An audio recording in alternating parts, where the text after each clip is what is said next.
बिस्मिल्लाहिर्रहमानिर्रहीम। अस्सलाम वालेकुम नाज़रीन। ये वीलॉग अहम है। अभी थोड़ी देर पहले मेरा लाइव शो था जिसमें एक साबिक जज इस्लामाबाद हाई कोर्ट के जस्टिस शौकत सदीकी को इनवाइट किया हुआ था एज अ गेस्ट, और वो मेरे शो से वॉकआउट कर गए एहतजाजन ये कह के कि आप वर्दी नहीं हैं, यू नॉट वर्दी कि मैं आपके टॉक शो में बैठूं। उन्होंने जब ये कहा, मैं मुद्दा आपको बताता हूँ कि किस बात से ये बात यहाँ तक पहुँची। उन्होंने जब ये कहा तो उसके ऊपर फिर मैंने एक मुनासिब तरीके से जो अपना रद्द अमल देना था वो दे दिया। मैंने कहा कि जज साहब चले गए, उनकी मर्ज़ी है, वो इस तरह से जाना चाहते थे और ये कहकर जाना चाहते थे, लेकिन जज साहब कितने वर्दी हैं इस पर मैं बहुत कुछ कह सकता हूँ, बहुत कुछ कह सकता हूँ, लेकिन मैं रिस्ट्रेंट एक्सरसाइज करता हूँ, वेल लेफ्ट कर देता हूँ। हमारी अदलिया को, हमारे जजेस को भी रिस्ट्रेंट एक्सरसाइज करना चाहिए। तो let me offer a president मैं खुद, लेकिन हाँ, मैंने कुरान शरीफ की उस आयत का हवाला ज़रूर दिया और वो ये था कि इंसाफ के साथ ठीक ठीक तोलो और तराजू में डंडी ना मारो। तो जज का तो ज़र्फ़ बहुत खुला होना चाहिए और जज जो है उसको तो उसमें बर्दाश्त भी होनी चाहिए। तो अगर कोई क्रॉस क्वेश्चन करने से जज का मूड बिगड़ जाए, और वो एक मतलब कि अभी तो ये एक साबिक जज है ना, तो उनका temperament it talks volumes about his temperament के क्रॉस क्वेश्चन, मैंने कोई उनसे गैर मुनासिब नामुनासिब अल्फाज या कोई ऐसी बात नहीं की, सिर्फ जो वो बात कर रहे थे उसके ऊपर क्रॉस क्वेश्चन या क्रॉस ओपिनियन जो दिया है उससे वो ऑफेंड हो गए और वो उठ के चले गए। तो अगर किसी शख्स का ये टेम्परामेंट है एक टॉक शो के अंदर, तो जब जज की कुर्सी पे कोई शख्स बैठता है तो उस कुर्सी के साथ तो बहुत ज़्यादा ताकत जुड़ी हुई होती है और वो लोगों की किस्मतों के फ़ैसले करता है। मैंने कल भी कहा था वक्ती तौर पे उसके हाथ में होती है ये ताकत, तो उसको तो बहुत तहम्मुल के साथ सुनना चाहिए, ज़र्फ़ बड़ा करना चाहिए, बर्दाश्त उसकी बहुत ज़्यादा होनी चाहिए। लेकिन बहरहाल फड्डा किस बात पे हुआ? फड्डा इस बात पे हुआ है जी, पहले तो वो सस्पेंशन ऑफ सेंटेंस की बात आ रही थी चेयरमैन पीटीआई इमरान खान के हवाले से, कि जिसमें वो कह रहे थे कि अगर उनकी सस्पेंशन ऑफ, यानी कि वो जो ट्रायल कोर्ट तोशा खाना हमायूं दिलावर का फ़ैसला है वो सस्पेंड मुअत्तल हो भी जाता है तो उसके बावजूद वो डिसक्वालीफाइड रहेंगे। तो वो मैं उनसे क्रॉस क्वेश्चन कर करके यहाँ तक लेकर आया कि जब जजमेंट मुअत्तल होगी ना तो फिर वो 3 साल की सज़ा उनकी पे अगर उससे वो बाहर निकलेंगे ना, तो जो उनकी नाअहली है उससे भी वो बाहर निकल आएंगे। तो उन्होंने कहा कि जी उसके लिए अलहदा पिटिशन, मैंने कहा जी सेम पिटिशन और अलहदा पिटिशन, और ठीक बात है कि अलहदा से चैलेंज करना पड़ेगा इलेक्शन कमीशन ऑफ पाकिस्तान को, लेकिन जब सेंटेंस सस्पेंड होता है, जब सज़ा मुअत्तल होती है तो वो आधी मुअत्तल नहीं होती है, वो फिर पूरी ही मुअत्तल होती है। तो वो ख़त्म हो, तो बहरहाल वो मान गए मेरी बात। दूसरा जो बात है ना, जो मैंने आज रात को ख़बर देखी है और जिसके ऊपर मैं उनसे भी सवाल पूछ रहा था, और उसके बाद फिर Lahore high court bar association के सदर भी मेरे साथ थे, उनसे भी बात कर रहा था, वो ये है कि जो तोशा खाना ट्रायल है इसमें जो जज हमायूं दिलावर ने जजमेंट दी है, उस केस में जो इमरान खान के वकला थे उनको FIA ने तलब कर लिया। आज एक वकील नईम पंजोता को तलब किया, उसको कोई 7 घंटे वहाँ पर बिठाया, उसे तफ्तीश किया, उसके बाद उसको भेजा। बीच में खबर आ रही थी कि शायद गिरफ़्तार कर लिया, लेकिन बाद में खबर आई कि नहीं, गिरफ़्तार नहीं किया, तफ्तीश ही हो रही है, और 7 घंटे बाद उनको वहाँ से निकाला। अब खबर आई थोड़ी देर पहले कि जो इमरान खान के लीड काउंसिल हैं ख्वाजा हारिस अहमद, उनको कल दोपहर 2 बजे FIA हेडक्वार्टर्स में तलब कर लिया गया for the purposes of investigation.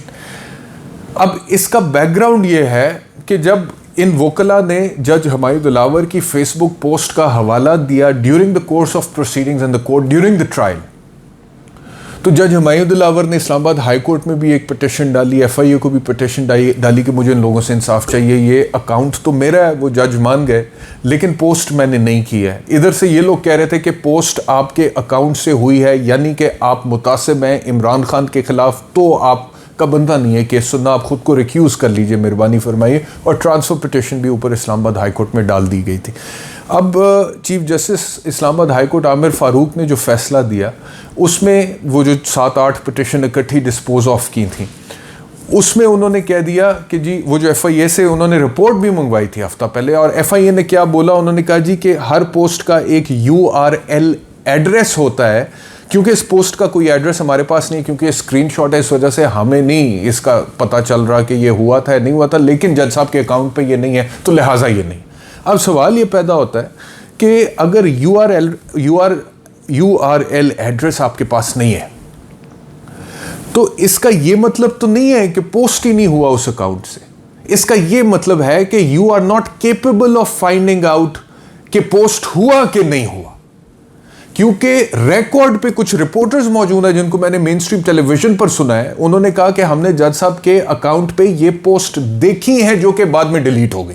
ये रिपोर्टर्स ने रिकॉर्ड पे बोला है, मैंने नहीं देखी, लेकिन मैंने लोगों को सुना है ये कहते हुए। तो वो गवाही तो मैंने सुनी है। तो मिसाल के तौर पे अगर वो पोस्ट वहां पे पहले अकाउंट से हुई थी और बाद में डिलीट हुई है, अगर ऐसा हुआ है और डिलीट होने की वजह से उसका URL एड्रेस नहीं है, सिर्फ स्क्रीनशॉट है, तो फिर FIA की जो इन्वेस्टिगेशन का जो कंक्लूजन है मंतकी तौर पे वो तो ये है कि ये हुई है या नहीं हुई है। FIA उसकी गहराई तक नहीं पहुंच सकी है। आमिर फारूक साहब ने जो किया, उन्होंने क्या किया, उन्होंने कहा कि क्योंकि FIA ने कहा है कि वो पोस्ट अकाउंट पे नहीं मिली है, पोस्ट नहीं है, तो जज जो है उन्होंने कैटेगोरिकली डिनाई कर दिया कि मैंने ये पोस्ट की नहीं है, लिहाजा इस मामले से मुतल्लिका हर शख्स को FIA बुलाए, इंक्वायरी करे, इन्वेस्टिगेट करे।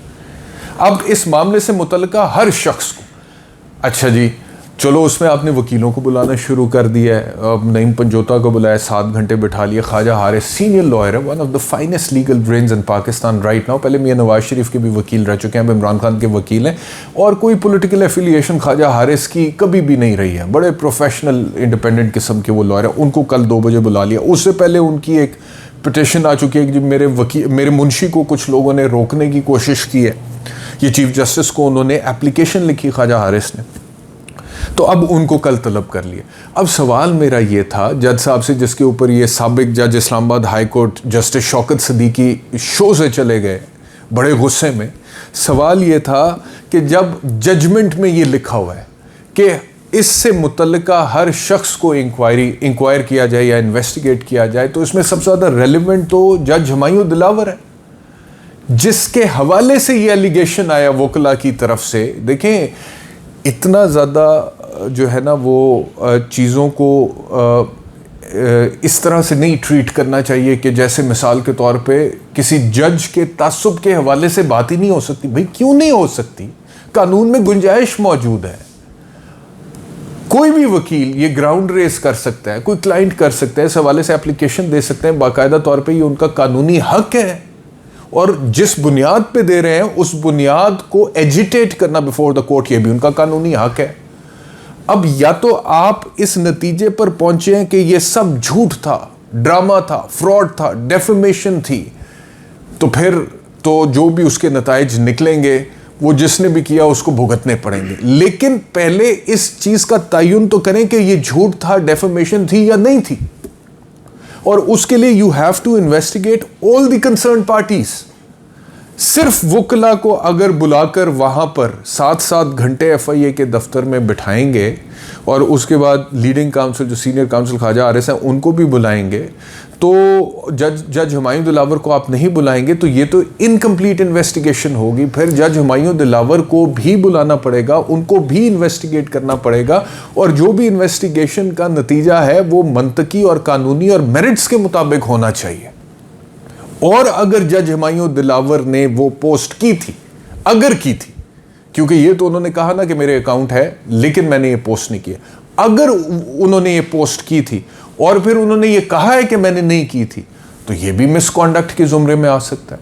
और अगर वकला जो है वो पोस्ट नहीं की थी जज हुमायूं दिलावर ने, और उन्होंने झूठा इल्ज़ाम लगाया कि आपने ये पोस्ट की थी, तो फिर वकला को भी उसके कानूनी नताइज भुगतने पड़ सकते हैं। लेकिन मेरिट्स पर तफ्तीश किए बगैर सिर्फ वकला को वन साइडेडली बुलाकर वहां पर उनको बतौर मुल्जिम उनसे तफ्तीश FIA का करना किसी सूरत में समझता हूं कि मुनासिब नहीं है, क्योंकि वकला एक कम्युनिटी है जो जस्टिस को डिस्पेंस करने में बड़ा अहम किरदार अदा करती है।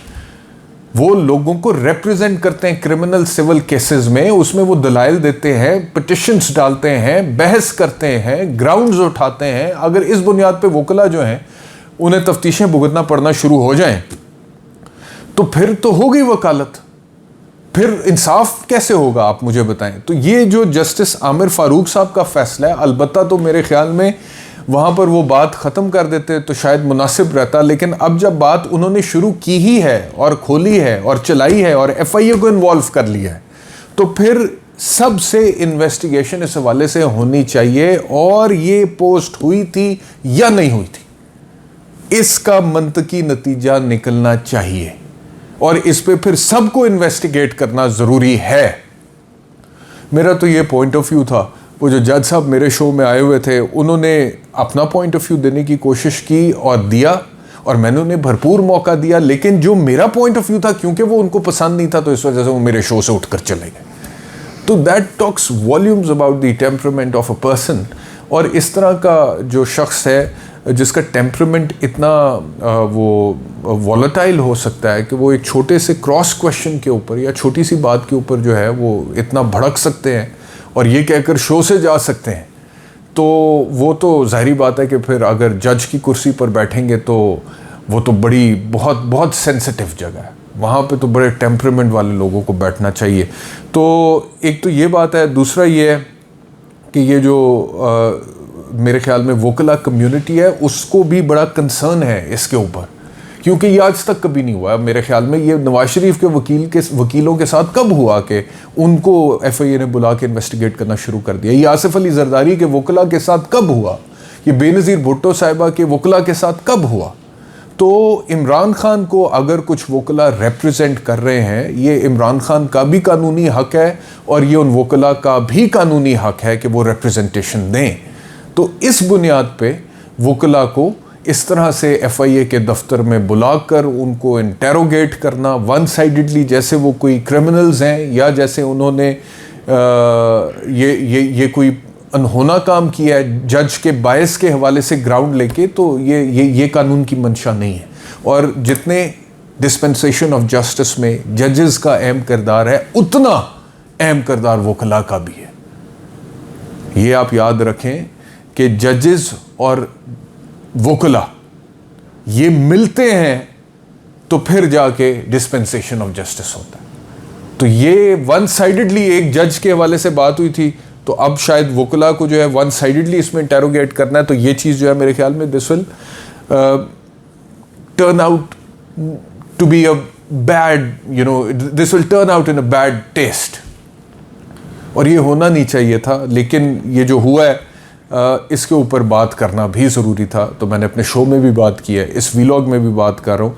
और फिर मैंने इतना कहा, आखिर में मैंने कहा कि वो जो जज साहब उठ के चले गए मेरे क्रॉस क्वेश्चन पे, उन्हें सिर्फ ये था कि मेरी पूरी बात सुनो और बीच में सवाल ना करो, पूरी बात सुनो और बीच में सवाल ना करो। बीच में क्रॉस क्वेश्चन हालांकि टॉक शो में हर एंकर करता है, बीच में सवाल ना करो। तो बीच में जो मैंने सवाल किया उससे उनकी इतनी ईगो हर्ट हुई या उन्हें तकलीफ हुई कि वो टॉक शो छोड़ के ये अल्फाज मेरे खिलाफ इस्तेमाल करके उड़ के चले गए। तो मैंने कहा कि क्रॉस क्वेश्चन पे अगर इतना रद्द अमल आता है, तो आप सोचें कि एक शख्स को 3 साल की सज़ा सुना दी गई है और उसके वकील को सुना भी नहीं गया।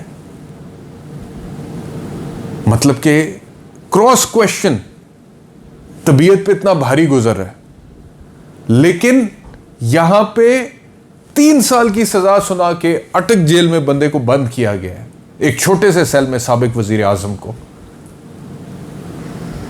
और उसके वकील को बहस करने का मौका भी नहीं दिया गया। तो ये दुरुस्त है? बहुत शुक्रिया वीलॉग देखने का। अपना ख्याल रखिए। अल्लाह हाफिज़।